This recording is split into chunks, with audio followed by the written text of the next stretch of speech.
소자 영포요입니다. 왔구나. Kembalinya Yongpo ke Buyo menumbuhkan permusuhan dengan Daeso. 정정을 하는 형님. Walaupun sempat dilarang oleh raja maupun ibunya, nyatanya Yongpo masih juga membuat rencana rahasia dengan Majin.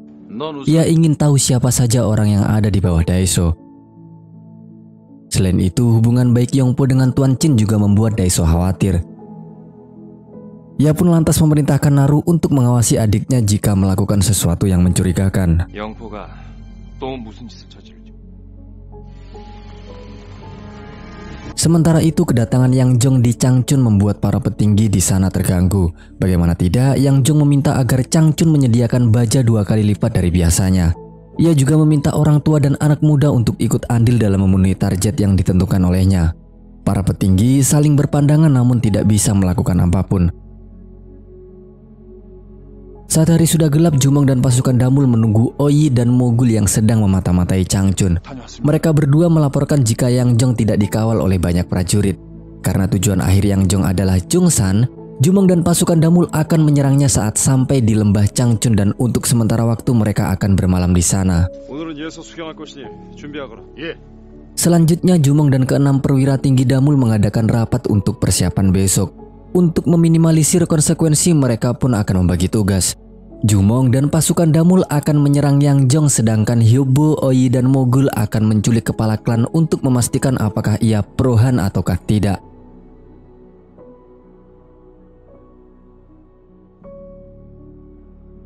Keesokan harinya, Yang Jong berpamitan dengan kepala klan Changchun. Setelah Yang Jong pergi, salah seorang pejabat Changchun menyatakan keberatannya. Jika kepala klan menuruti permintaan Yang Jong, tentu hal itu akan bertentangan dengan janji klan Changchun kepada Yontabal. Sedangkan Yang Jong yang sedang dalam perjalanan tiba-tiba mendapat serangan dari pasukan Damul.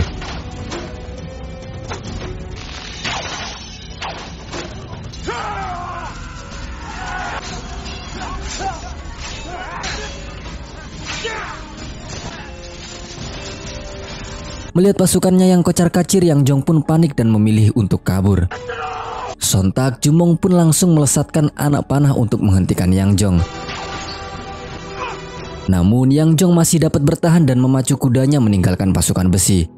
Di tengah perjalanan ia turun dari kudanya sedangkan Jumong dan rombongan masih mengejarnya. Hingga suatu ketika Jumong dapat memanah Yang Jong tepat di punggungnya. Alhasil Yang Jong pun terkapar tak berdaya. Sayangnya orang itu bukanlah Yang Jong dan hanya sebuah tipu muslihat untuk mengalihkan perhatian Jumong. Walaupun gagal mengalahkan Yang Jong, namun pasukan Damul masih memiliki keberuntungan karena rakyat Changchun kini berpihak dan ingin bergabung dengan pasukan Damul.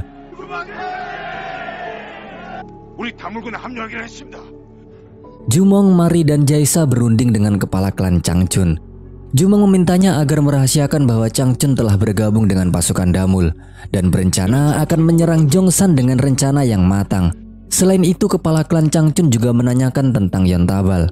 Karena akhir-akhir ini ia memiliki kesepakatan dengan Yontabal untuk membantu militer padahal Gyerubu sedang dinonaktifkan militernya. Jumong pun penasaran dengan apa yang dilakukan oleh Yontabal dan Susono.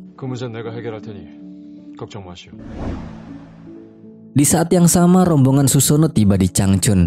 Lalu Susono meminta Sayong pergi ke kota untuk melihat keadaan. Di sana ia melihat Jumong dan kawan-kawannya sedang diantar pergi oleh kepala klan.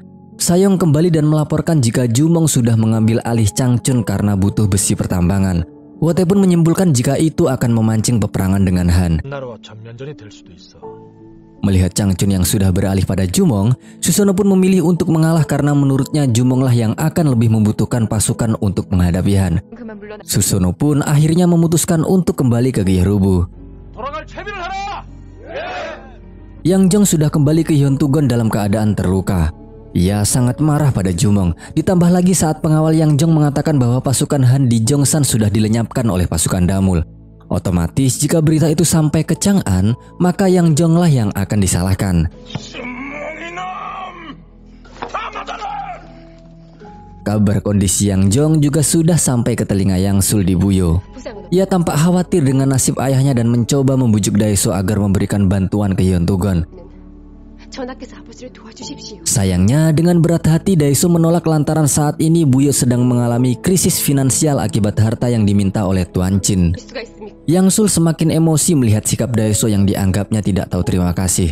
Yang Sul menuduh Daeso menghindari pasukan Damul karena takut kepada Jumong. 누구과의 대결을 피하려고 하시는 겁니까? Perkataan Yang Sul sontak membuat Daeso marah, namun Yang Sul tetap ngotot sambil berteriak, "Buyo akan hancur tanpa ayahku." 부여도 망하고 맙니다. 말씀 삼가하시오. 아니 방자하기 이를 데 없구나. Kegaduhan itu membuat Wunha datang dan membela anaknya. 날아오너라. Wunha pun kemudian memarahi Yang Sul secara empat mata. Dengan muka marahnya, Wunha mengatakan jika kau menikah dengan Daeso, maka kau akan menjadi warga Buyo sampai mati. 너의 귀신이 되어야 하는 것을 모른단 말이냐? Mendengar itu, tentu saja Yang Sul tidak berkutik di hadapan Wunha. Sikap Yang Sul yang dianggap lebih mengkhawatirkan Yeon Tugon dan ayahnya membuat Wunha emosi. 부여와 Ia juga mengungkit keturunan yang tidak mampu Yang Sul berikan akibat dari sikapnya yang kasar terhadap Daeso. Parahnya, Wunha juga membandingkan dia dengan Yesoya yang usia pernikahannya lebih muda dibandingkan dengan Yang Sul. 를 치른 예소야대 하는 해임을 어찌 나는 못한다. Tahu sendiri bagaimana seorang Yang Sul ketika tersakiti ya guys. Ia langsung melampiaskan kemarahannya kepada Yesoya. Yang Sul pun lantas mengajak Yesoya ke tempat pelayan laundry dan meminta Yesoya mengambil alih seluruh tugas pelayan istana. Tujuan Yang Sul jelas, untuk mencelakai bayi yang dikandung Yesoya. 너는 이제 이곳에서 거란 허들인 Walaupun tampak tidak keberatan menerima perintah Yang Sul, namun Yesoya berjanji jika bayinya terjadi apa-apa maka dirinya tidak akan memaafkan Yang Sul. Mendengar ucapan itu membuat tangan Yang Sul refleks ingin menampar Yesoya. Yesoya pun langsung menahannya dan memperingati posisi mereka di hadapan para pelayan. Dengan tatapan angkuhnya, Yang Sul pun meninggalkan Yesoya. Yesoya melaksanakan tugasnya dengan baik walaupun tampak sedikit kesulitan dengan kehamilannya. Dalam hati, ia mengatakan akan melahirkan bayi yang kuat sebagaimana suaminya. 낭군님처럼 강건하게 키우는 Setelah selesai melakukan tugasnya, Yesoya menjenguk Yehua yang sudah semakin sehat dari hari ke hari. Melihat muka Yesoya yang tampak lesu, Yehua pun tentu saja mengkhawatirkannya. Namun Yesoya justru mengutarakan rasa syukur karena ia merasa aman jika ada Yehua di sisinya. 기가 밝히지라는 모양입니다.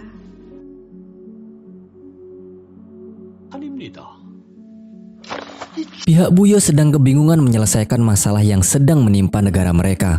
Tiba-tiba saja Yongpo masuk dan memperkeruh suasana. Awalnya ia menyindir orang-orang di sana dengan ilmu yang didapatkan dari Chang'an. Ia mengatakan seorang pria yang bersikap jahat pada ayahnya sendiri karena kekuasaan, serta para pejabat yang tidak memiliki nasihat yang baik untuk diberikan, maka tidak heran bahwa negaranya sangat miskin. 입 바른 소리 한 번 못하는 간신들이 있으니 Dukbul memandang Yongpo dengan sinis namun masih juga dibalas sindiran oleh Yongpo menggunakan bahasa Cina. Jika kau bersikap tidak sopan maka kau akan membayar akibatnya. Lalu mengulangnya ke dalam bahasa Korea. 삐졌지. Para pejabat yang ada di sana menjadi kesal melihat sikap Yongpo yang sok pintar tersebut. Shin beralih ke Gunung Byongge saat Musong sedang mojok dengan ayangnya. Sayangnya mereka kepergok oleh Pak Jarwo yang tidak sengaja melihat mereka. Musong pun ngambek karena diganggu oleh Pak Jarwo yang tidak tahu betapa enaknya punya ayang. Dalam hati sebenarnya Pak Jarwo juga sangat kepengen.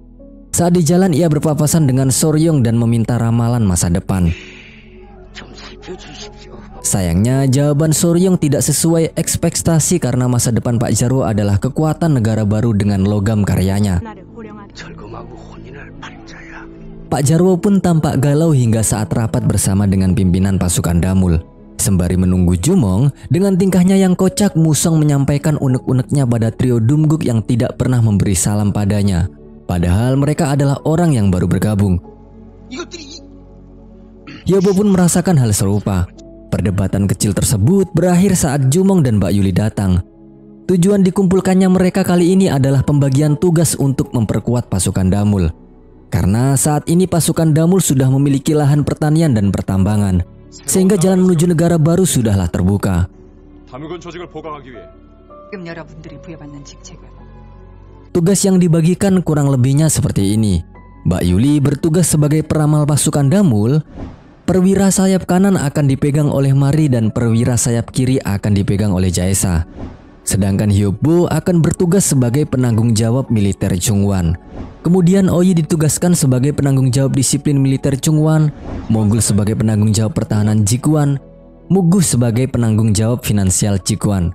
Pak Jarwo sebagai supervisor bengkel pandai besi dan Musong ditugaskan untuk melatih pasukan Damul. 벼슬이 아니라 소임이요. Pembagian tugas itu pun membuat Oyi dan Hyobo iri kepada Jaesa yang baru saja bergabung namun mendapatkan posisi penting bagi pasukan Damul. 무슨 얘기를 하는 것이요? Begitupun trio Dumguk yang justru balik membalas dengan sindiran karena diledek oleh Oyi dan Hyobo. 이 자식이 지금 날 놀리는 것이야. 뭐래요? Perseteruan antara mereka berdua pun tidak terelakkan.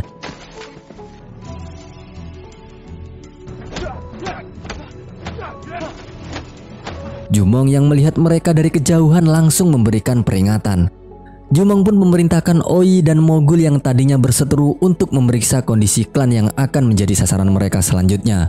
Jika mereka gagal, maka Jumong akan menghukumnya. 법률에 따라 엄히 처벌할 것이다. Di perjalanan rupanya mereka berdua tidak mengindahkan peringatan Jumong tadi. Mereka justru melanjutkan perkelahian dengan perjanjian yang menang akan menjadi kakak. Pertarungan pun dimulai. Keduanya memiliki kekuatan yang hampir sama sehingga pertempuran sengit tidak berujung sampai keduanya teler.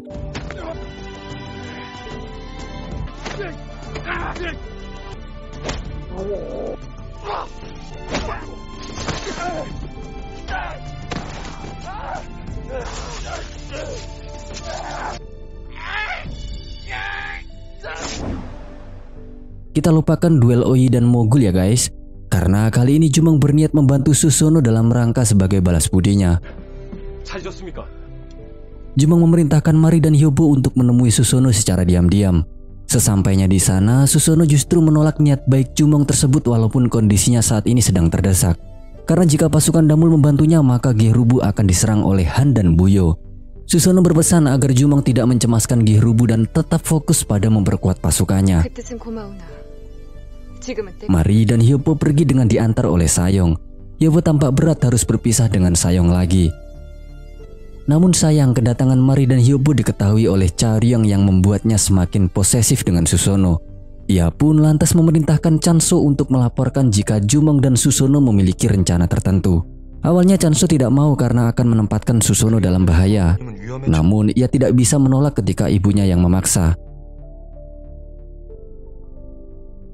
Sementara itu, raja yang berada di ruangannya kedatangan Jenderal Hyukji secara diam-diam.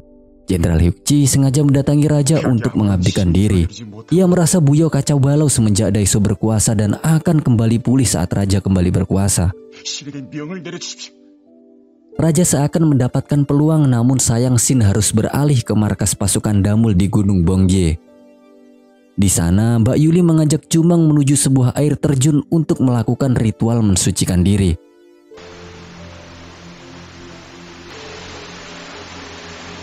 Selanjutnya mereka pun berpindah ke sebuah bukit. Di sana Jumong akan mendapatkan pencerahan tentang negara yang akan dibangunnya. Jumong berdoa siang dan malam hingga suatu ketika langit berubah seakan menjawab doa Jumong tersebut. Petir yang dibarengi dengan kilat membuat seluruh orang panik termasuk di Buyo. 여밀님, 해를 보십시오.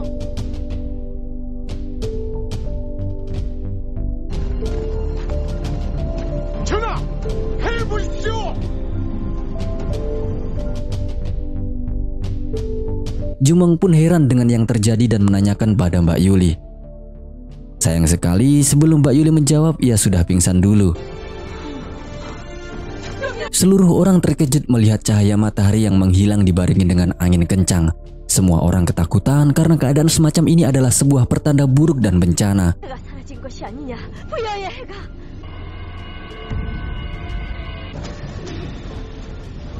큰 재앙이 닥칠 징조입니다. Namun berbeda dengan penafsiran Mbak Yuli setelah dia siuman. Menurutnya, kondisi seperti itu menandakan cahaya baru akan muncul menggantikan cahaya yang lama. Itu merupakan sebuah petunjuk baik untuk Jumong dalam membentuk negara baru. 새로운 나라가 세워질 징조입니다. Saat gerhana matahari sempurna muncul, tiba-tiba saja Maoryong pingsan dan membuat seluruh anak buahnya panik. Termasuk juga Wunha. 이를 어찌하면 좋단 말이냐.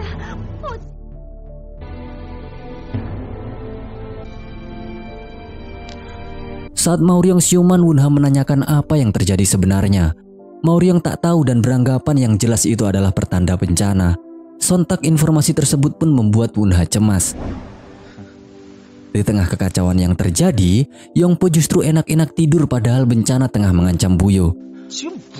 Sedangkan Pak Jarwo dan Musong merasa penasaran dengan pertanda yang alam berikan, kira-kira negara mana yang akan hancur. Ada dua kemungkinan yang mereka harapkan, pertama Buyo dan yang kedua adalah Han. Namun Musong dengan logika pendek mengatakan bisa jadi bukan Buyo maupun Han. Siapa tahu yang akan hancur adalah Damul. Mendengar ocehan Musong, Pak Jarwo ngamuk dan ngomel-ngomel gak karuan karena tidak terima dengan perkataan Musong itu. Tak lama kemudian tiba-tiba saja seorang prajurit mengabarkan Jumong sudah kembali ke markas. Seluruh prajurit menyambutnya dan Jumong meminta mereka berkumpul untuk meredam ketakutan pasukannya. Karena gerhana beberapa waktu lalu bukan berarti pertanda bencana untuk pasukan Damul, melainkan itu adalah simbol dari terbentuknya dunia dan negara baru. Jumong menjelaskan jika matahari lama yang menyinari Han dan Buyo telah lenyap, dan matahari baru yang menyinari pasukan Damul telah terbit. Burung cap kaki 3 akan terbang melewati matahari yang baru. Mendengar itu, pasukan Damul pun bersorak dengan mengagungkan burung cap kaki 3.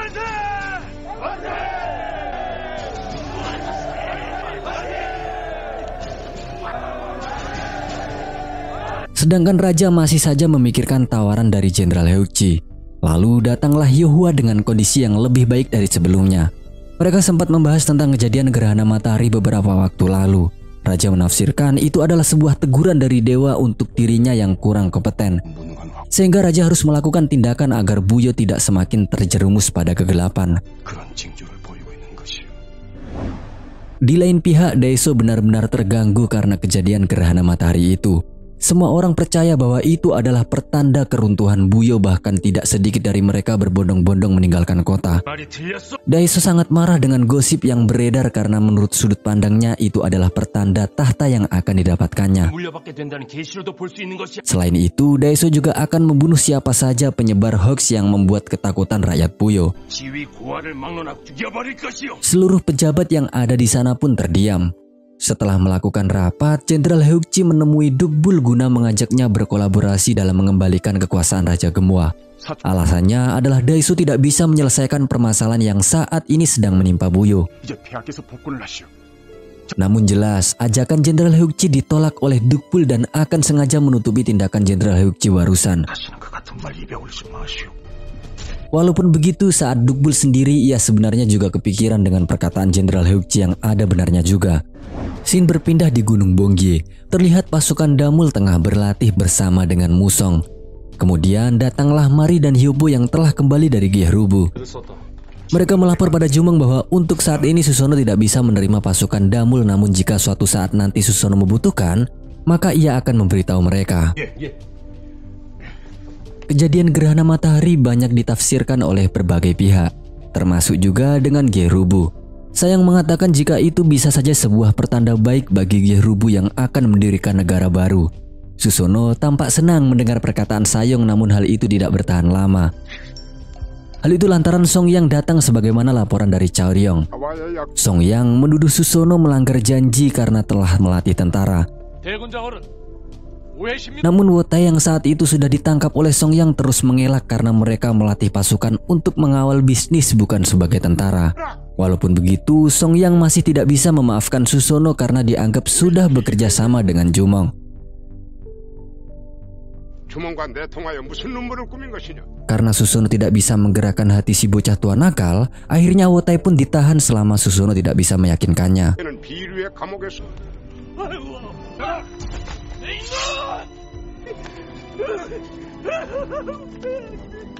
Yontabal, Susono, Sayong, dan Gepil berunding untuk menyelamatkan Wotai. Gepil sangat khawatir dan meminta Susono mengajukan bantuan pada Jumong. Namun usulan itu ditolak oleh Sayong karena tentu akan memperpanjang masalah nantinya. Yontabal pun unjuk pendapat jika itu semua dapat terselesaikan jika Songyang sudah tenang.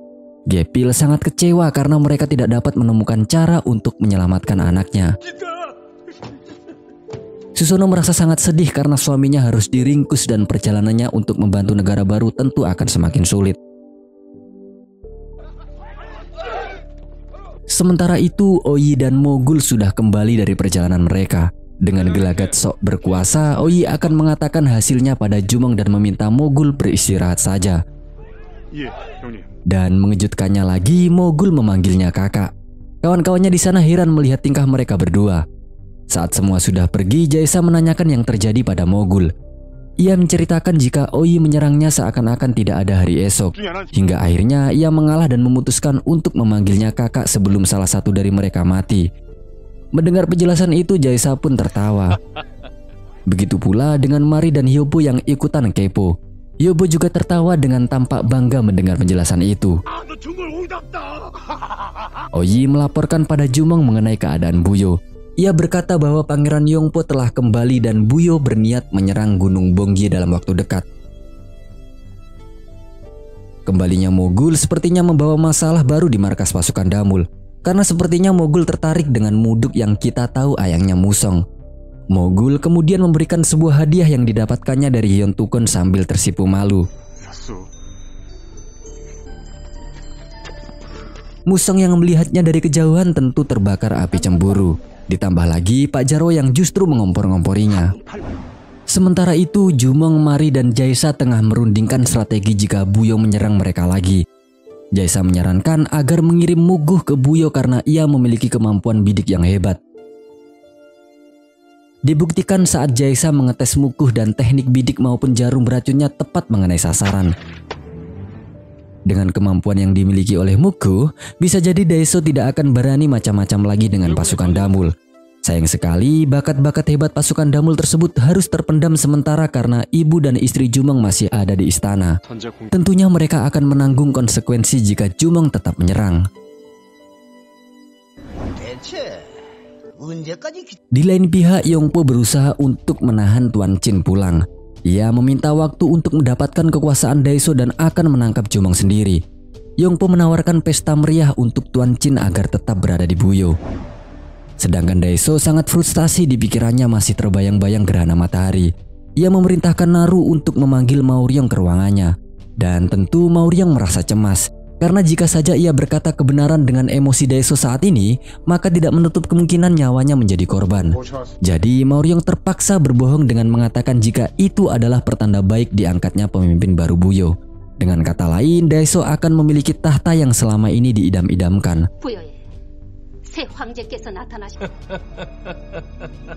Ramalan palsu Maoryong rupanya dapat membuat Daeso sangat bahagia. Bahkan hubungannya dengan Yang Sul juga membaik. Yang Sul memanfaatkan hal itu untuk meminta bantuan Daeso agar menolong ayahnya dan tanpa pikir panjang Daeso pun menyetujuinya. Kemudian datanglah Hao Chen membawa kabar dari luar. Orang-orang mengatakan jika gerhana matahari itu adalah pertanda raja telah mengambil alih kekuatan Daeso. Sontak kegembiraan Daeso menghilang. Daeso keluar dari ruangan itu dan memerintahkan pasukannya menangkap semua orang yang berani menyebarkan gosip tersebut.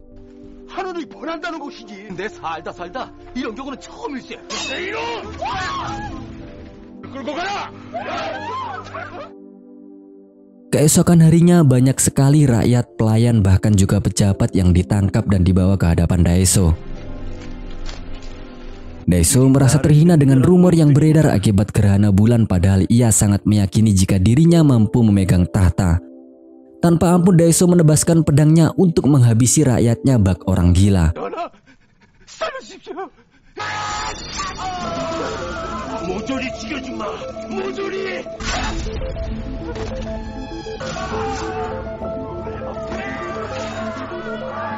Dukbul dan Jenderal Heukji yang melihatnya dari kejauhan pun menjauh karena tidak tega dengan rakyat dan tertegun dengan sikap Daeso.